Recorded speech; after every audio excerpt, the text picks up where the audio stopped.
Hello there, and welcome back to our time-lapse series. It's already the 6th episode so far. Today we construct the large backlot area between Space Mountain and Main Street. This area uses a lot of road work and asphalt. That's also why you see me in the first half of this video mainly layouting and putting down those traffic stripes. That's also why the time-lapse you see is sped up by 16 times. So for today's topic, I thought of get rid of the script again a little bit more and talk more freely about the backlot and how road work is very important to make the backlot actually work. You could even say that road work designs in a way the backlot. At least it determines the way in which the cast member or employee get to their workplace. When you look on Disneyland, you maybe say it's a huge place, but actually it's just a very well designed place that is condensed and the free space is extremely well effectively used. So back in the day when they designed Disneyland before 1955, they had already thought about this. They must have. Maybe not to that extent of having Space Mountain. Back then there was no Space Mountain, but they at least left the space for it. When you compare the retro Disneyland with the current Disneyland, of course there are many attractions that are still no more and they completely changed and new attractions came. But to have that pre-planning in your mind at that time, I think it's just incredible. And they were true masters of their art. So when you would design a theme park, then you would of course lay out your park, where your attractions are, where your rides are, where your food shops are, and where you have the different themes around the park. But you would always have to leave some space for those important backlot areas that would make your park a real theme park that works in the real world. And I think it's super difficult to make that. And to make it so believable in a video game, right here it works because it's a real place. But if you would have to think completely a new park on your own, I think it's very difficult and I have the most respect for the people that are doing it. I mean, in architecture, when you're designing a house or a concert hall or some form of building, you would also do the same steps here because you would always think about those functional and operational ideas. How are people coming into my building, or how, in which way they enter my building? How's the staff entering my building? How is the traffic basically interacting with my building? So you have constantly thinking about all those little tiny things to make an concept or an idea about a place reality. And when this stage is obviously not properly done, then people will start complaining about the place. Where are the toilets? Where is that? This and that. The place is just not working. And funny enough, you see that in Planet Coaster. You have the same principle when guests don't find your toilet or something is not right. The guests will tell you that and you get not that great of a feedback. So when the pre-planning stage or layouting phase is properly done, then the location and the place is actually working. And you will see that in how people will walk through your building. They know where everything is. There's a certain flow in how the people will flow through your building. And that's just something I really like about architecture, because it's the only discipline where I feel like you have so much power in influencing the people's movement and how they experience your building. And in Disneyland you have this motive quite a lot. So when you imagine entering Disneyland, you have the railroad station and in front there are a right entrance and a left entrance. So at this point already you have to make a decision. Or you could say they want you to make a decision. Are you taking the blue pill? The story ends, you wake up in your bed and believe whatever you want to believe. Or you take the red pill You stay in Wonderland and I show you how deep the rabbit hole goes. So which way you go, Neo? In this case, you have 2 red pills. I hope you excuse for this metaphor. And whichever way you go, at some point there will be another point where you have to decide which way to go. And another and another. And so you have all those decision points to make, which will in the end determine your experience how you go through Disneyland. And this of course is no accident. They want to influence the control of the flow through the park, so that it don't get too overcrowded at some places, or they want to guide you to a bigger attraction. And I would also not underestimate the importance of music at this point, because in basically every area of the park you have music playing. It will guaranteedly impact your decision, how your mood is, how your emotion is, how your feeling is. And all those things are impacting your experience at the end.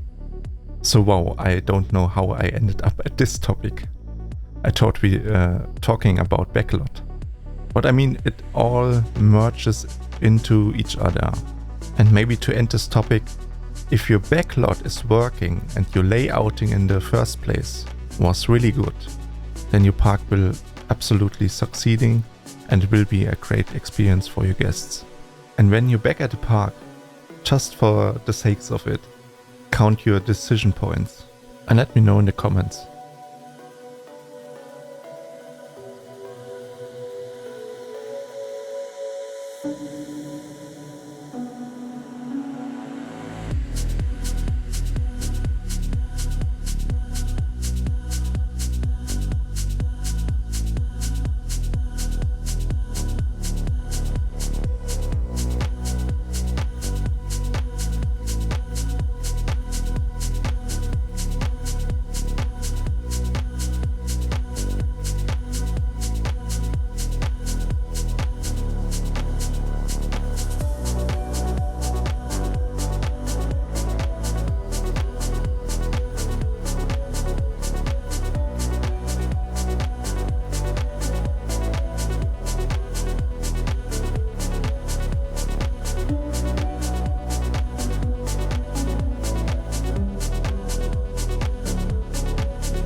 So around this point I'm actually starting now with constructing the backlot on this place.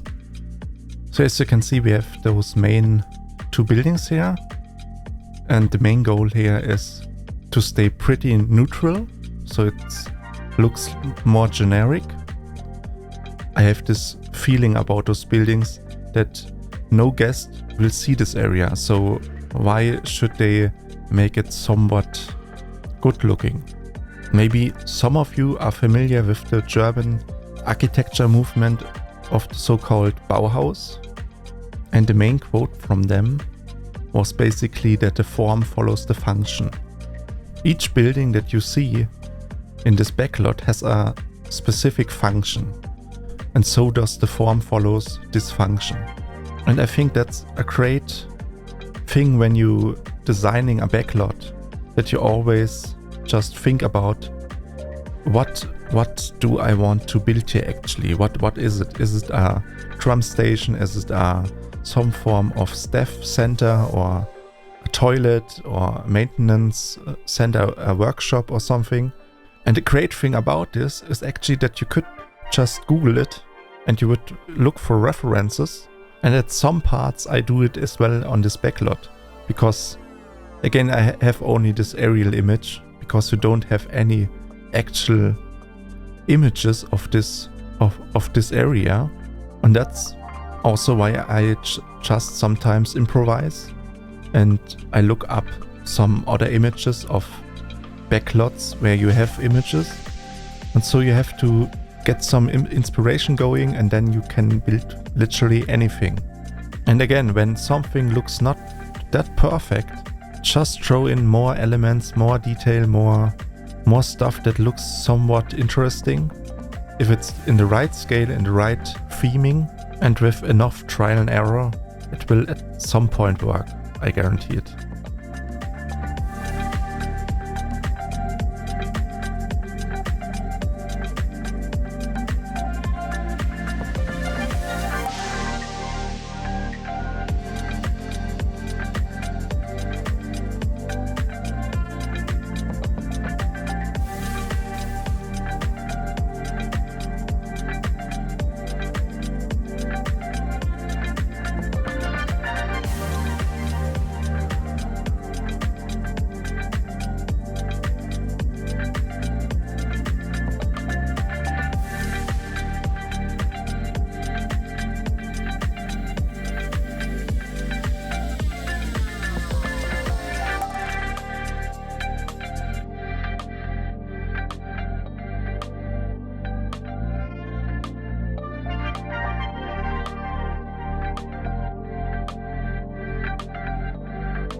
So in a moment you see me making a ramp.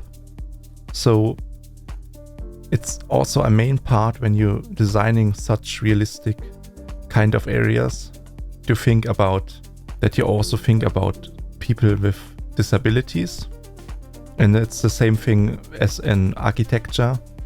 Today it's an absolute standard to make every building what you would call in Germany Barrierefreiheit. And so you have to make sure that every elevation level in a building, for example, can be accessed by people with disabilities. So via lifts, elevators or ramps. And those ramps, for example, have to be also in a very distinct degree.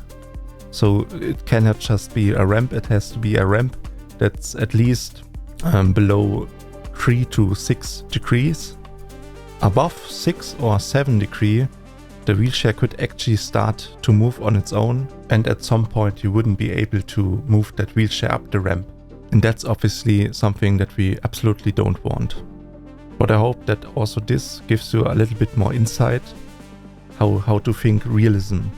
So just adapt those real world strategies and design strategies and try to implement them into your park.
Throughout the video you can see me doing those traffic signs on the floor multiple times over, and I just wanted to make sure that they look really accurate and perfect, like in the real world where they are sprayed on with a stencil.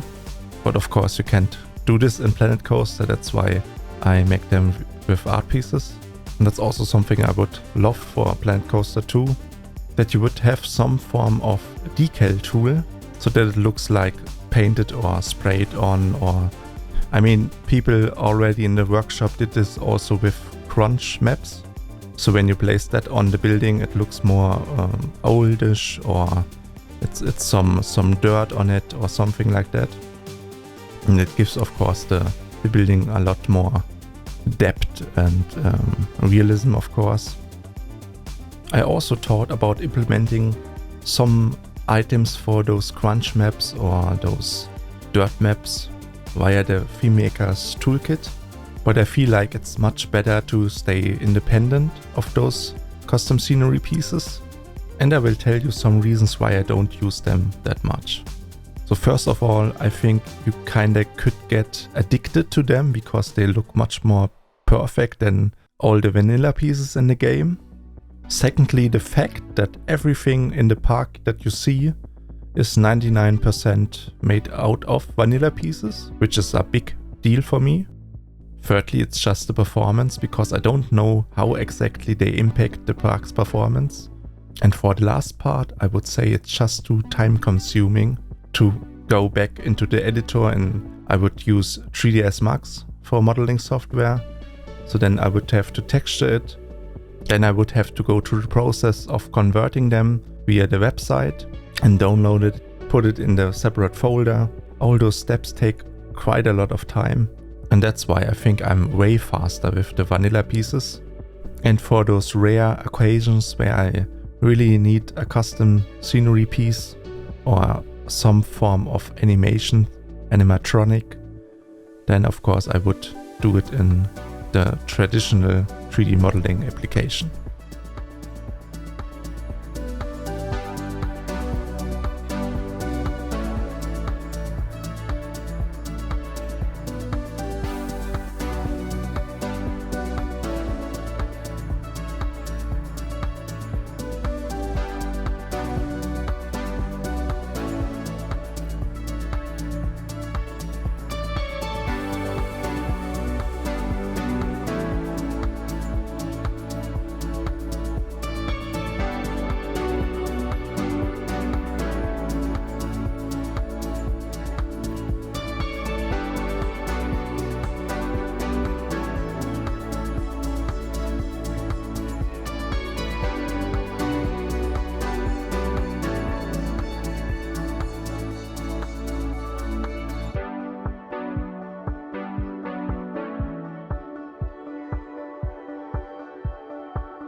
We're getting closer to the end of the 6th episode today.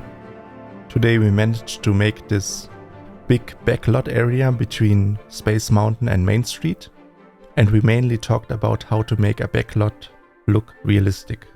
With that said, I hope you enjoyed today's episode. If you did, subscribe, like or comment. If you want to see more, make sure to watch my introduction video or check the playlist of the time-lapse series. Thanks for watching. See you in the next one. Goodbye.